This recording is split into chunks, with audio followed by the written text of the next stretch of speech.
आओ बच्चों, तुमको एक कहानी सुनाता हूँ। अपने बचपन में लौट चलता हूँ। बाज और कबूतर की मज़ेदार कहानी सुनाता हूँ। यह सब सुनकर आप अति आनंदित होंगे। बच्चों, कहानी अगर और अधिक सुनना चाहते हो तो चैनल भी सब्सक्राइब कर सकते हो। अब मैं सुनाता हूँ दो दोस्तों की कहानी। कहानी में एक बाज और एक कबूतर है और दोनों आपस में अच्छे दोस्त हैं। आपस में खूब मटर गश्ती करते हैं। मटर गश्ती करते हुए आनंददायी जीवन व्यतीत करते हैं और जितना बन पड़ता है एक दूसरे की मदद भी करते हैं और एक दूसरे का ख्याल भी रखते हैं।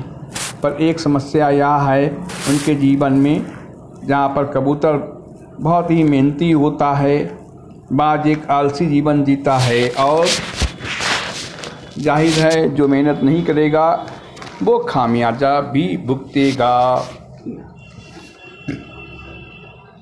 और कबूतर मित्र होने के नाते बाज को समझाता भी रहता है, पर बाज है वह कुछ समझना ही नहीं चाहता है और बाज कई बार गुस्से में कबूतर को झिड़क भी देता है।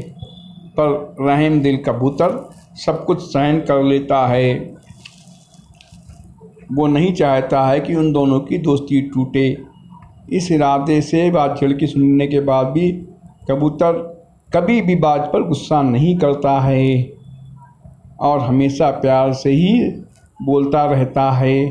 सोचता है एक दिन तो आएगा ही जब बाज सुधर जाएगा।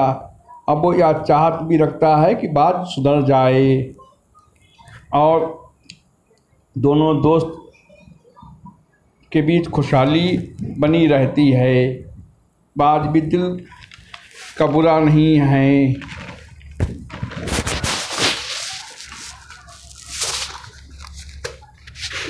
पर समस्या आलस की है और आलस की वजह से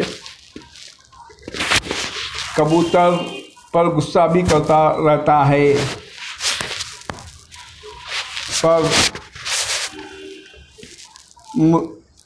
और वह इतना आलसी है कि अपने अंडे सेने में भी उसको मुश्किल महसूस होती है। पर ज़िंदगी इसी तरीके से गुजरती रहती है। अपने आलसपन की वजह से ही धीरे धीरे उसकी कीड़े पकड़ने की इच्छा भी नहीं होती है और कई बार उसको कबूतर ही कीड़े पकड़कर लाके देता रहता है, जिससे बाज भोजन कर पाता है। कबूतर हर तरीके से मददगार है और जब भोजन मिलता ही रहता है तो कौन मेहनत करे, कौन सरदर्द पाले। ऐसे ही कितने दिन बीतते जाते हैं और बाज जब तब भी बीमारी का बहाना बनाकर लेटा रहता है। धीरे धीरे बाज कमज़ोर होता चला जाता है। फिर एक दिन ऐसा आया कि बाज ने उड़ान भरी और कमज़ोर होने के कारण बाज आसमान की ऊंचाइयों को छूता है, पर वो आसमान की ऊंचाइयों को छूने की बजाय ज़मीन पर आ गया। अब वो इतनी ताकत भी नहीं रखता था कि बाज उड़ान भरकर पेड़ की डाल तक पहुंच जाए। तो फिर बाज ने उड़ान भरना ही छोड़ दिया। अब वो ज़मीन पर ही ज़िंदगी बिताने लगा। अब एक दिन बाज को कमज़ोर पड़ा जानकर कुत्तों ने उसको दौड़ा लिया।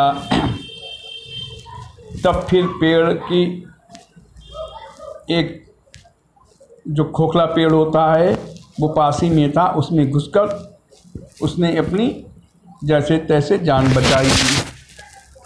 अब बाज की समझ में आ गया आलसपन की कीमत जान देकर भी चुकानी पड़ती है। अब बाज ने टहलना शुरू किया। और फिर एक दिन ऐसा आया कि बाज ने उड़ान भरकर पेड़ की डाल तक पहुंच गया। जो बाज पहाड़ की ऊंचाई और नाप लेते हैं,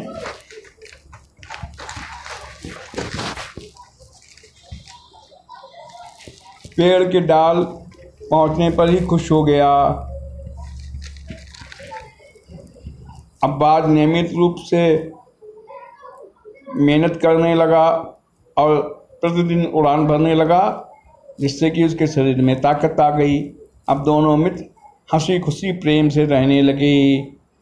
बच्चों, यह कहानी क्या सिखाती है? आलसपन सबसे बड़ी बीमारी है, इसलिए ज़िंदगी में कभी भी आलसपन नहीं करना चाहिए।